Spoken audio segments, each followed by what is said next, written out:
Hi hello అందరికీ welcome to my channel. నేను ఈరోజు కద్దు కీర్ చేస్తున్నాను. ముందుగా సొరకాయని తీసుకొని ఒక చిన్న ముక్క సొరకాయని తీసుకొని తురిమి పక్కన పెట్టుకున్నాను. ఇప్పుడు నేను చూపిస్తున్న విధంగా తురిమి పక్కన పెట్టుకున్నాను. అలాగే స్టవ్ పైన ఒక బాండీ పెట్టుకొని దాంట్లో 2 స్పూన్స్ నెయ్యి వేసుకొని నేను తురుముకున్న సొరకాయ తురుముని వేసి మంచిగా ఫ్రై చేసుకున్నాను. దాంట్లో మాయిశ్చర్ అంతా పోయేంత వరకు బాగా ఫ్రై చేసుకొని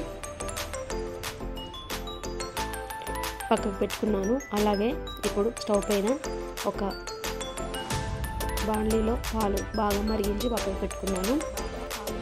మరిగిన పాలల్లో ఇప్పుడు నేను చూపిస్తున్న విధంగా మనం ముందుగా పైగానే ఒక చిన్న కప్పుడు బాగా సగ్గు బియ్యాన్ని నానబెట్టి పక్కన పెట్టుకున్నాను. సో ఆ సగ్గు బియ్యాన్ని అందులో వేసి అవి మంచిగా ఉడికేంత వరకు బబుల్ బాయిల్ అయ్యేంత వరకు బాగా ఉడకనివ్వాలి. కంప్లీట్గా సగ్గు బియ్యాన్ని ఉడకనిచ్చిన తర్వాత ఇది కొంచెం థిక్ అవుతుంది.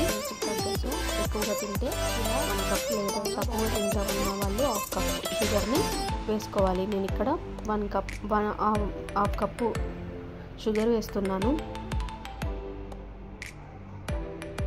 1/2 కప్పు షుగర్ వేసి అది బాగా కలుపుకొని బాగా మరగనివ్వాలి.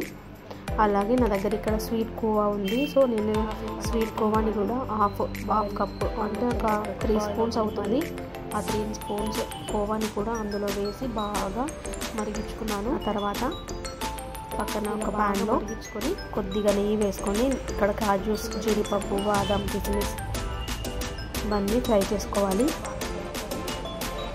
కాజు నా దగ్గర కాజు ఉంది. సో నేను కాజుని ఫ్రై చేసుకుంటున్నాను. మంచిగా గోల్డెన్ ఫ్రై ఎంతవరకు ఫ్రై చేసుకొని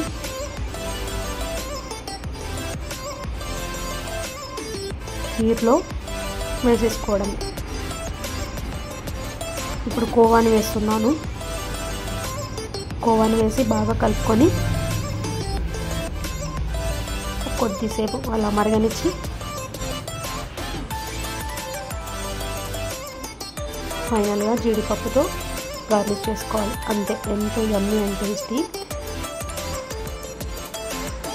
సొరకాయ కీర్, కద్దు కీర్ రెడీ. చాలా టేస్టీగా ఉంటుంది. తప్పకుండా ట్రై చేయండి. దీంట్లో ఏమీ కలర్స్ ఏమీ యాడ్ చేయలేదు.